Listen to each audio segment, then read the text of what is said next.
I've said this, and this is not a lie at all. If not for him, I would not be who I am today. So,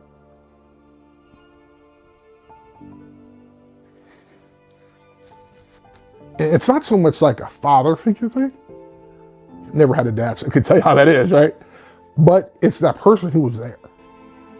And for those good times and bad. The college football world continues to honor the legendary Lou Holtz, a national championship-winning coach and member of the National Football Foundation College Football Hall of Fame, who passed away this week on Wednesday, March 4th, 2026, at the age of 89. The news of his passing has deeply resonated with former players, fellow coaches, and countless fans, particularly within the University of Notre Dame community, where his coaching legacy was firmly established. Among those reflecting on his life is former Notre Dame standout Chris Zorich, a two-time All-American and fellow College Football Hall of Famer. Speaking during an appearance on WSBT-TV, Zorich shared personal memories of the Hall of Fame coach and offered emotional reflections about the profound impact Holtz had both on and off the football field. Zorich described the loss as comparable to losing a parent or a close friend. He explained that although he knew Holtz had spent his final days in hospice care, the news of his passing was still deeply painful to accept. You know, it's like losing a parent, right? Mm-hmm. Losing a friend. But unfortunately, you know, we knew that he went to hospice, and it's one of those situations where you know it's going to happen, but you hope that it won't, right? Mm-hmm. You know, so when you hear the news, you just hope, I mean, and I know family was there, and that's the important thing, right? Is that making sure that he was comfortable in his last days. I think about when his wife Beth passed away, and I remember going to the funeral, and literally he was standing. I mean, there had to be 1,000 people there, and he was just standing there. And it's like, wow, like that's like, it was just amazing to me, right? And I'm sure he was obviously going through some rough stuff, but that's the image that I have of him. I mean, yeah, he was kind of frail and everything, but you knew when it was important that he would stand up and be there. And I'm sure that's how his family felt about kind of his last days. But, you know, it's hard, and you can only chuckle, you know, of all the crazy stories you've heard and the things that people don't know, or the new stories that I'm hearing about that are just amazing. And you think about really what his legacy is going to be, and it's what you're finding out is it's not just the games that he won. Sure. Right. It's all these life lessons that he had a chance to teach not only his players, but you know the fans and folks in the community. You mentioned the news stories. I know I've heard some in the last 24 hours. I'm curious what you've heard in the last day or two that reminds you of Coach that maybe you didn't know before. Actually, just had lunch with Mike Brown, mm-hmm. the first and only black leprechaun at Notre Dame, and he was telling me a story about. So he wasn't here when Holtz was here. Yeah. I think he came in. Mike came in Bob Davies' first or second year or something like that. So out of the blue, he gets a letter from South Carolina football program, opens it up, and it's Coach Holtz congratulating him on being the first black leprechaun at Notre Dame. I mean, he's at South Carolina right now, right? I mean, you know, so it's stories like that. There was one, this didn't happen recently, but I ran into this kid about 3 months ago who in grade school told his mom, hey, I want to go to Notre Dame. She was like, okay. I'm like, who do you know there? She's like, well, the only person I know is Lou Holtz. So the kid wrote a letter to Lou Holtz, like in grammar school, and Coach Holtz wrote back and said, you know, you have to work hard and dedication and all the community service, everything. The years go by, about every year he writes Coach Holtz. He gets in, graduates from Notre Dame, 10, 15 years later, they're at an appearance. He walks up to Holtz and says, you may not remember me, but, and he brings out this letter and he goes, Pete Byrne.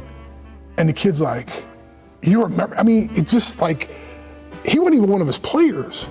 Yeah. Yet, and this is something that no one knows. I mean, I didn't know about this till this kid told me the story.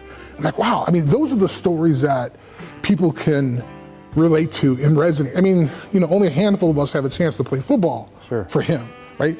But being able to experience or listen to one of his speeches and go, I know that, I remember that, man, those are the good times. Yeah, I mean, and that's really what I think about when I think about Coach Holtz. There's no doubt he touched a lot of lives. He's known by most people for his coaching. What kind of coach was he? I mean, he was hard.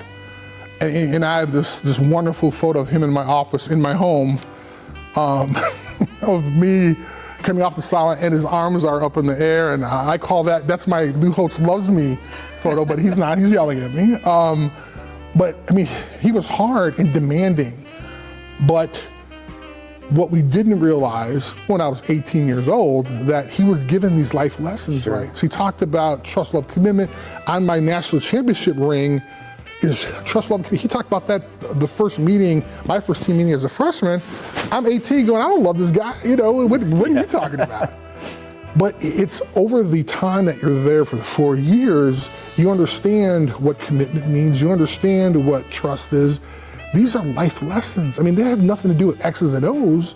These were the times that when you have your own family, when you're coaching your own team, when you're managing your own business, when you're the CEO, taking over a company, these are the things that you learned from a guy who weighed like a $105 soaking wet that had a list. It's funny that you mentioned that. I was going to ask you maybe what lesson from Holtz that you found to be the most poignant over the course of your life, and perhaps it was trust, love, commitment. It really was. I mean, you're talking about, you want to extend that to your family, you know, a spouse, loved ones, friends. My college roommate, I met freshman year, Tim Ryan, offensive lineman from Kansas City. Nothing in relation to a kid from the south side of Chicago who's of two races. Like, how are they connected? We're connected. He's my best friend. I'm his best friend. I mean, it's amazing what this university, and let alone what Coach Holtz not only did for me, but did for a lot of those guys on the team. What did he do for you? How much time we got? Yeah, all the time you want, man. You know, it's funny. I mean, I'll start off by saying, so my high school, Chicago Vocational, is right off the Skyway. So those of you that are familiar with the area, going to Chicago, it's like a $20 toll or something like that now. So my high school's right there. It's basically 90 miles from the campus of Notre Dame. So being recruited by Notre Dame, one of the assistant coaches comes up to the school. How would you like to attend Notre Dame? I said, sir, I would love to, but my mom doesn't like to fly. Now, mind you, I live a mile away from the school. So, son, what are you talking about? Your mom doesn't like to fly. I said, well, there's no way my mom would fly to France to see me play. What? I'm sure he's looking on the sheet going, what's this kid's SAT score? But I say that because I knew nothing of Notre Dame. Took a visit, obviously fell in love. But when you talk about changing my, like, when I was growing up, I had a severe stuttering problem, speech impediment. I didn't talk to people. My mom and I read to each other. Grew up in a single family, no father around. When Holtz found this out, he sent me to a speech therapist at St. Mary's. So I met with her 3 or 4 times a week. It was able to overcome that through things I learned with her. No mention of this. I have a podcast during COVID. He's my guest. We're about to sign off, talk about all these great things. Oh, and that's championship, everything else. So, Coach, before you leave, I just want to say thank you for taking the time out to get the speech therapist at St. Mary's. Within a second, he would start laughing. Like, what's up? He's like, well, it was so hard. We had to petition the NCAA to do that because it would have been considered like a fringe benefit that wasn't. And I'm like, what? Dude, tears are like flowing, right? I'm like, you know, but it's like situations like that that changed my life. And it wasn't about winning a ring. I mean, if you can't speak, what can you do? So there's a kicker, like, you know, I'm sitting at Columbia, like, well, you know, coach is kind of crazy sometimes. Maybe he knew I was going to be a star, and he couldn't have his college football Hall of Famer, his All-American, you know, speaking to a crowd and having the speech impediment. I was a freshman holding dummies, holding bags in practice. He didn't know how it was going to turn out. Throughout his career, Holtz's influence went far, far beyond wins and championships. He was widely respected not only for his success on the field, but also for his dedication to shaping the character and life skills of the young men he coached. Zorich's reflections paint the picture of a mentor who cared deeply about his players, motivated them with wisdom and discipline, and supported them in ways that often went unseen by the public. The legacy of Coach Holtz endures through the countless lives he touched, leaving behind lessons of trust, compassion, perseverance, and commitment that continue to resonate far beyond the football field. Lou Holtz passed away peacefully in Streiche, Orlando, surrounded by members of his family. He leaves behind 4 children, 9 grandchildren, and 2 great-grandchildren. According to the obituary shared by Dawson Funeral Homes, a public visitation is scheduled for Sunday, March 15th, 2026, from 7 p.m. to 10 p.m. at the Basilica of the Sacred Heart. The following day, Monday, March 16th, 2026, a massive Christian burial will be celebrated at the Basilica at 1 p.m., after which Coach Holtz will be laid to rest at Cedar Grove Cemetery. For those unable to attend in person, the funeral mass will be live-streamed online. It will also be broadcast at Washington Hall, where a limited number of seats will be available for the public. In addition, fans and members of the college football community will have more chances to pay tribute to Coach Holtz during the upcoming college football season.